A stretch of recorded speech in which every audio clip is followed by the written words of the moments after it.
UP विधानसभा चुनाव के लिए समाजवादी पार्टी के अध्यक्ष अखिलेश यादव की बुधवार को मऊ में हुई पहली पूर्वांचल रैली में खेला होबेगी तर्ज पर बीजेपी के खिलाफ खदेड़ा होबे का नारा दिया गया।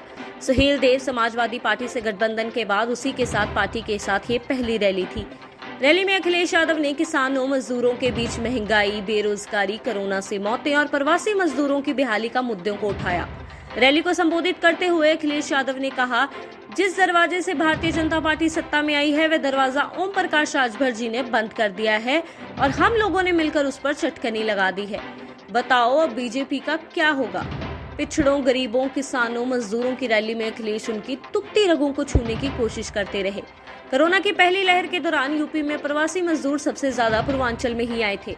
उनकी तकलीफों को याद दिलाते हुए अखिलेश यादव ने कहा कि जो गरीब थे अपना सामान लेकर, अपनी पोटली लेकर जो कुछ कमाया था उसे लेकर क्यों महाराष्ट्र से चल दिए, क्यों गुजरात से चल दिए, क्यों देश के एक हिस्से से दूसरे हिस्से से वो अपने गांव पहुंच गए, लेकिन सरकार ने उनकी कोई भी सुध नहीं ली।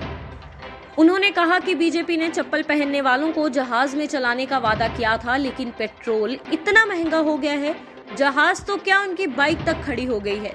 किसानों की आमदनी दुगनी करने का वादा किया था, लेकिन उसकी लागत दुगनी हो गई है। इस दौरान उन्होंने लखीमपुर खीरी मामले को भी उठाते हुए भाजपा पर तंज कसा। उन्होंने कहा कि क्या हमने वो तस्वीरें नहीं देखी जिसमें किसान अपने हक को मांगने गए, अपने अधिकारों को मांगने गया तो सरकार के एक मंत्री के बेटे ने उनको गाड़ी से कुचल दिया जिससे उनकी जान चलेगी, लेकिन गृह राज्य मंत्री ने इस्तीफा नहीं दिया। वहीं इसी दौरान सुहेल देव, भारतीय समाज पार्टी के अध्यक्ष ओम प्रकाश राजभर ने अपना ज्यादातर भाषण भोजपुरी में दिया। उन्होंने कहा, अब यूपी है, यूपी में खदेड़ा होबे। क्या होबे, जोर से बोलिए, क्या होबे। अब जितने भी भारतीय जनता पार्टी के नेता गांव में आवे तो उनसे कहो कि पहले अपने नेता से महंगाई कम करा के आवे तब वोट का बात करे। बता दें कि ओम प्रकाश राजभर की पार्टी ने पिछले विधानसभा चुनाव में भाजपा के साथ गठबंधन कर कुल 8 सीटों पर चुनाव लड़ा था, जिनमें से उनकी 4 सीटों पर विजय हुई। यूपी में राजभर का वोट बैंक करीब 4% है। साथ ही पूर्वांचल के करीब 1 दर्जन से अधिक जिलों में उनका प्रभाव भी है। ओबीसी वोटों के लिए जंग छिड़ गई है। भाजपा के लिए लखनऊ में पिछड़ी जातियों के स्थायी सम्मेलन की एक सीरीज शुरू की गई है और अखिलेश यादव राजभरों के नेताओं प्रकाश राजभर के साथ बुधवार को मऊ में बड़ी रैली करेंगे।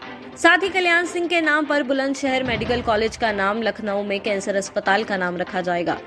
यूपी में ये माना जा रहा है कि मौजूदा हालात में ज्यादातर यादव वोट अखिलेश यादव को मिलेगा, इसलिए सबसे बड़ी लड़ाई गैर यादव पिछड़े वोट के लिए है। सियासी विश्लेषण के मुताबिक यूपी में पिछड़ा वोट 42 से 45% तक का है। पिछड़ों में यादव वोट 9% से ज्यादा है। गैर यादव ओबीसी वोट 32 से 35% है, जिसमें से कुर्मी, राजभर, निशान, लोध, मौर्य की अहमियत बहुत बढ़ जाती है। लालजी वर्मा और रामचल राजभर सोमवार को समाजवादी पार्टी में भी शामिल हुए हैं। इनके साथ 7 नवंबर को अखिलेश यादव अंबेडकर नगर में बड़ी रैली करेंगे। सपा में आए बसपा विधायक लालजी वर्मा ने कहा कि 7 नवंबर को अंबेडकर नगर जिले में अकबरपुर में भानुमति पीजी कॉलेज के मैदान में अपने समर्थकों का सत्ता परिवर्तन करने वाली चाहत रखने वाले लोगों के लिए जनादेश रैली का आयोजन किया जाएगा।